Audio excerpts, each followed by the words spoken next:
Hello, my name is Luis Hernandez. I hope you remember me. You participated in one of my presentations about the strategies for exponential success with English language learners. As you might remember, I told you about my story as a bilingual teacher and the challenges I faced when I had to teach subjects such as science and social studies, which are heavy in academic vocabulary. You might also remember that I found the ideal strategies to teach any subject while looking for a solution to my problem with science specifically. First, I looked for a role model of a scientist to present to my students, deciding for Leonardo Da Vinci as the ideal scientist for three simple reasons. The level of detail in his paintings tells about the importance of careful observation, which is the first step in the scientific method.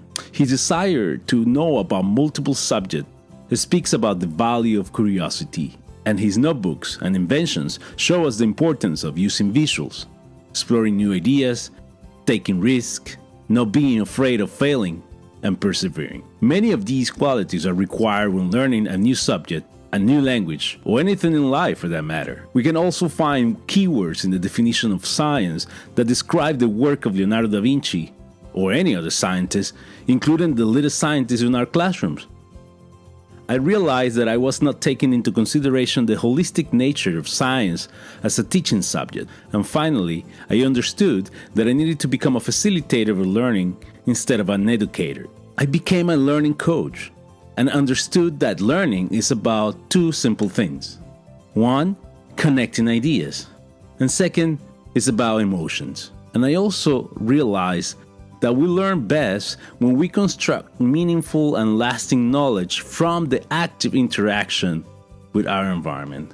I also learned that as a facilitator of learning, I needed to focus on what truly matters, develop visual literacy, and create a playful learning environment in my classroom. I needed to focus on recognizing enabling objectives, using language, and using culture to facilitate meaningful learning.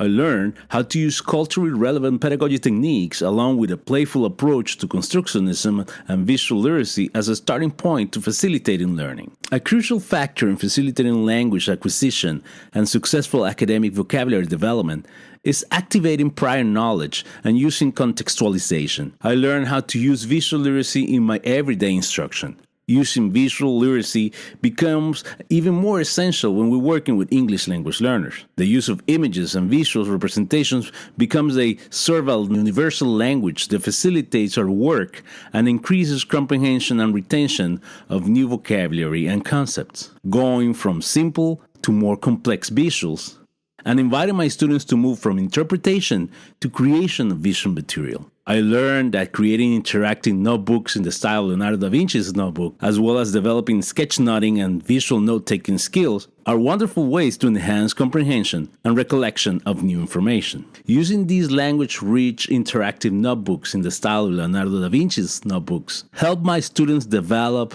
practice, and improve their understanding. They also learn how to monitor and take control of their own learning while exploring and experimenting. Finally, I was always trying to design entertaining lessons to make learning a memorable experience, helping my students with understanding and retention. Playful and meaningful learning takes place when students engage in purposeful activities that could be enhanced by the use of technology as a creative tool. Students can see words come alive when they are capable of using them in meaningful content such as digital storytelling projects, video presentations, and many other options available today. There are plenty of free and easy-to-use technology tools that can help us in the process of explaining and presenting the information in meaningful and engaging ways while providing the opportunity to the students of creating and elaborating on their interpretations of the new information. I will be covering some of those tools and other best practices with English language learners